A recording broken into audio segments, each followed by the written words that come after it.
ঠিক মই যাম মই আপোনাৰ ওচৰত যাম মই ফোন আপোনাৰ ওচৰত যাম জহিৰুল ইছলাম আপোনালোকৰ দলৰ বিধায়ক আছিল কালি পৰ্যন্ত তেখেতে কৈছে যে তেওঁ বিজেপিৰ প্ৰতি আকৰ্ষিত হৈছিল কিন্তু আকৰ্ষিত হৈছিল যদিও বিজেপিয়ে টিকট নিদিয়াৰ বাবে এওডিএফৰ ফলত খেলিছিল এতিয়া তেওঁ বিজেপিলৈ গুচি আহিছে আচলতে মন্তৰে দেহে কেহে মনে তেওঁ আচলতে বিজেপিৰ প্ৰতি আকৰ্ষিত থকা ব্যক্তি অথচ আপোনাৰ দলৰ টিকটত জিকি আহিছিল কি কয় অতি দুৰ্ভাগ্যজনক কথা যিজন ফণী তালুকদাৰ দেৱক লৈ আজিৰ এই চৰ্চা এই বিশেষ অনুষ্ঠান এই অনুষ্ঠানটোত অংশগ্ৰহণ কৰিব পাই মই নিজেও খুব দুখিত এই কাৰণেই যে এইজন ফণী তালুকদাৰ ডাঙৰীয়া তেখেতৰ বিগত সময়ছোৱাত ৰাজনৈতিকভাৱে এজন এমএলএ জিকিবৰ কাৰণে তেখেত আপ্ৰাণ চেষ্টা চলাইছিল কোনো কাৰণত তেখেত সফল হ'ব পৰা নাছিলে তেখেতৰ ধনবন জলবন হয়তো বহুখিনি আছিলে তাৰ পিছতো তেখেতে সফল হ'ব পৰা নাছিলে এআইডিএফ এটা সৰ্বহাৰাৰ ৰাজনৈতিক সংগ্ৰাম আৰু এই সৰ্বহাৰাৰ ৰাজনৈতিক সংগ্ৰামখনত ফণী তালুকদাৰ ডাঙৰীয়াক এআইডিএফ দলে ৰাজনৈতিকভাৱে এজন বিধায়ক হিচাপে জন্ম দিলে আৰু অসম বিধানসভাৰ পবিত্ৰ মজিয়াখনত তেখেতক ভবানীপুৰ সমষ্টিবাসী ৰাইজক প্ৰতিনিধিত্ব কৰিবৰ কাৰণে পঠিয়াই দিলে আজি সেই একেজন ফণী তালুকদাৰ ডাঙৰীয়াই মাত্ৰ 4 মাহৰ ভিতৰত তেখেতৰ বৌদ্ধিক উত্তৰণ আৰু তেখেতৰ বিজেপি প্ৰেম ইমান বেছি উত্থলিত হ'ল যে তেখেতে এআইডিএফ দল আৰু এআইডিএফ দলৰ সমৰ্থক তথা যিসকল ব্যক্তিয়ে এইজন ফণী তালুকদাৰ ডাঙৰীয়াক জিকাবৰ কাৰণে সৰ্বস্ব ত্যাগ কৰি ভবানীপুৰ সমষ্টিৰ পৰা জিকাই পঠাইছিলে তেওঁলোকৰ লগত চূড়ান্ত বিশ্বাসঘাতকতা আৰু প্ৰতাৰণা কৰি পেলাই আজি বিজেপি এটা সাম্প্ৰদায়িক দল ধৰণে আহিয়ে যায় মানে জহিৰুল ইছলাম যে এই পৰিৱেশটো সৃষ্টি কৰিছে বিজেপিয়ে নেকি যি পৰিৱেশৰ বলি হৈছে ফণী তালুকদাৰ বা বলি হোৱাৰ নাটক কৰিছে ফণী তালুকদাৰে নাই মই অলপমান সময় ল'ম দাদা প্ৰথম কথা হ'ল বিজেপিয়ে অসমত এই মুহূৰ্তত যিটো বাতাবৰণ সৃষ্টি কৰিছে they are creating a clear wall between Hindu and Muslim যে এখন সম্পূৰ্ণ এখন ক্লিয়াৰ ৱাল তৈয়াৰ কৰিছে তেওঁলোকে হিন্দু আৰু মুছলমানৰ নামত যেহেতু এই বিজেপিয়ে যেতিয়া ইলেকশ্যন কেম্পেইনবোৰ কৰিছিলে তেতিয়া আমি দেখিছিলোঁ তেওঁলোকৰ উদ্দাত্ত ভাষণ 65% আৰু 35% যুদ্ধৰ কথা কোৱা আমি তেতিয়া দেখিছিলোঁ যে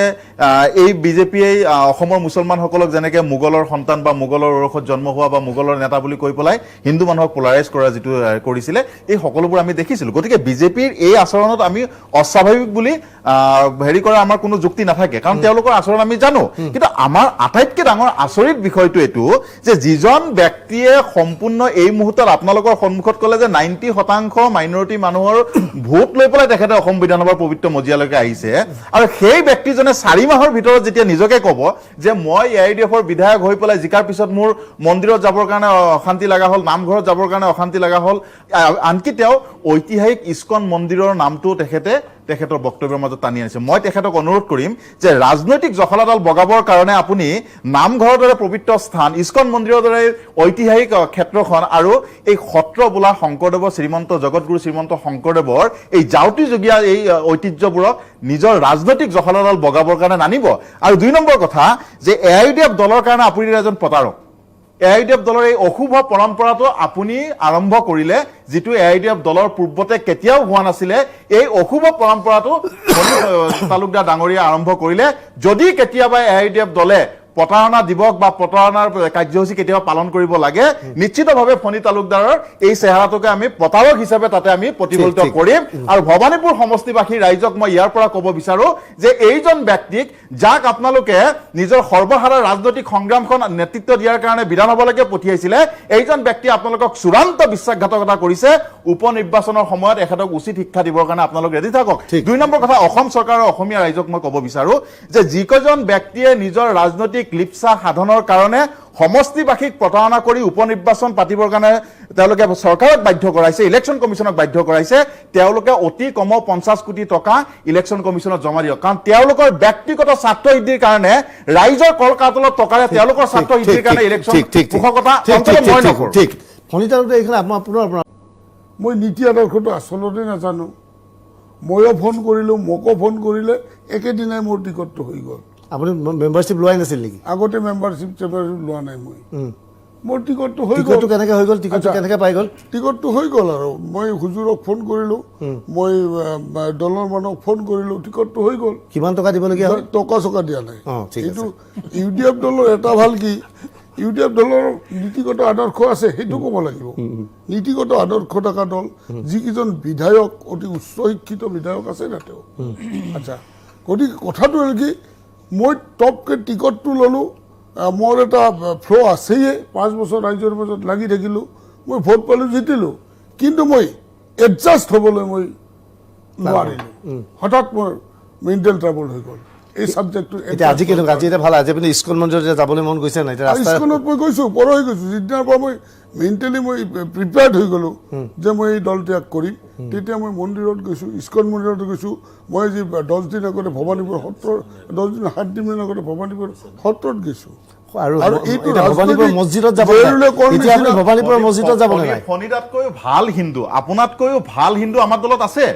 আপোনাতকৈও উচ্চ খাপৰ হিন্দু আমাৰ দলৰ পৰা এমপি জিকি গৈছে আজিও তেখেত আমাৰ দলত আছে আপোনাতকৈও ভাল উচ্চ খাপৰ হিন্দু আজিও আমাৰ দলৰ পৰা বিধায়ক জিকি গৈছে আপুনি যেতিয়া আপুনি কৈ আছে যে AIDF দলৰ পৰা জিকাৰ কাৰণে আপোনাৰ মন্দিৰত যাব বেয়া লগা হৈছে নামঘৰত যাব বেয়া লগা হৈছে ইয়াতকে দুৰ্ভাগ্যজনক কথা একো থাকিব নোৱাৰে ইয়াতকে দুৰ্ভাগ্যজনক কথা আৰু একোৱে থাকিব নোৱাৰে অথবা আপুনি নিজেই কৈ আছে যে AIDF দল ধৰ্ম নিৰপেক্ষ দল তেখেতে নিজেই কৈ আছে তেখেতে নিজেই কৈ আছে যে AIDF ধৰ্ম নিৰপেক্ষ দল আকৌ তেখেতে কৈ আছে যে AIDF মন্দিৰত যাব বেয়া লাগে গতিকে এনেকুৱা চেল্ফ কণ্ট্ৰাডিক্টৰী এই কথাটো প্ৰমাণ কৰে যে আপোনাৰ ব্যক্তিগত ৰাজনৈতিক লিপ্সা সাধনৰ কাৰণে এই সমগ্ৰ উপনিৰ্বাচনৰ নাটকখন ৰচিছে আৰু এই নাটকৰ উচিত প্ৰত্যুত্তৰ আপুনি উপনিৰ্বাচনত যদি বিজেপিয়ে টিকেট দিয়ে তেতিয়াহ'লে মিত্ৰ য'তে পাইছিল তেতিয়া 22,000 ভোট জহিৰুল ইছলাম আপোনালোকৰ হুজুৰে সাংঘাতিক সভা কৰিছিল তাত হুজুৰৰ ল'ৰাই সভা কৰিছিল ৰিপুণ বৰাই সভা কৰিছিল আজি ফণী তালুকদাৰে কৈছে নহয় সেইবিলাক কাৰণে তেওঁ জিকা নাই তেওঁ ফণী তালুকদাৰ কাৰণে তাৰ পৰা জিকিছিল কি কয় এতিয়া আপুনি যদি তেখেতৰ গোটেই কথাখিনি চাই তেতিয়াহ'লে তেখেতৰ কথাৰ মাজত এটা কথাৰ লগত আন এটা কথাৰ সামঞ্জস্য নাই আচলতে গোটেই কথাখিনি যদি আপুনি গমি চাই তেতিয়াহ'লে তেখেতৰ নীতি আদৰ্শৰ লগত কোনো কথা নাই তেখেতৰ এই মুহূৰ্তত ক্ষমতা তেখেতক লাগে ক্ষমতা তেখেতক লাগে কি বুলি কয় চৰকাৰী ক্ষমতা সেই চৰকাৰী ক্ষমতাৰ কাৰণে তেখেত এই মুহূৰ্তত বলিয়ান হৈছে গতিকে তেখেতৰ সকলোবোৰ কথা কণ্ট্ৰাডিক্টৰী হৈ আছে 2 নম্বৰ কথাটো হ'ল যে ভৱানীপুৰ সমষ্টিটো তেখেতে কিয় ভাবি ল'লে যে বিজেপিৰ পৰা ইলেকশ্যন খেলিলে মই জিকিম তেখেতে জনা দৰকাৰ যে প্ৰত্যেকজন হিন্দুৱে বিজেপি নকৰে প্ৰত্যেক হিন্দু মানে বিজেপি নহয়তো আৰু সেই সমষ্টিটো জাতীয়তাবাদী সমষ্টি খৰ্গেশ্বৰ তালুকদাৰৰ সমষ্টি আৰু তাত এজিপিয়ে ইমান বছৰ ধৰি সংগঠন এটা ধৰি আছে আৰু বিগত নিৰ্বাচনত এজিপিৰ কেণ্ডিডেটজনে তেখেতৰ লগত মাত্ৰ 3,000 ভোটত জিকিছে হাৰিছে গতিকে তেনে ক্ষেত্ৰত তেখেতে এইটো ভাবি ল'ব নালাগে যে ভৱানীপুৰৰ সমষ্টিৰ মানুহ ফণী তালুকদাৰ কেন্দ্ৰিক ৰাজনীতি কৰে ফণী তালুকদাৰ যিফালে যায় ভৱানীপুৰৰ মানুহ উপনিৰ্বাচনত ফণী তালুকদাৰ ডাঙৰীয়াক ভৱানীপুৰবাসী ৰাইজে বিশ্বাসঘাতকতাৰ আটাইতকৈ ডাঙৰ যিটো উপহাৰ আছে সেই উপহাৰটো দিব যিটো বিগত 2টা নিৰ্বাচনত তেখেতে পাইছিলে সেই একেটা উপহাৰ এই উপনিৰ্বাচনতো তেখেতে পাব ভৱানীপুৰবাসী ৰাইজে এই কথাটো এতিয়া স্পষ্ট হৈ ৰাখিছে সন্মানীয় ত্যাগ কৰিব বিচাৰিছোঁ গতিকে কথাটো হৈছে কি আপুনি টিকেট নালাগে বুলি লিখি দিব পাৰিবনে ত্যাগ বুলি নকয় আপুনি টিকেট নালাগে বুলি লিখিব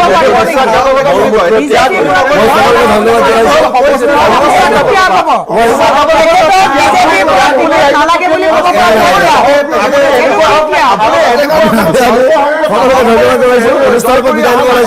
আমি আশা কৰিছো ফণী তালুকদাৰে প্ৰমাণ কৰি দেখুৱাব যে ত্যাগৰ প্ৰতীক ধন্যবাদ শুভৰাত্ৰি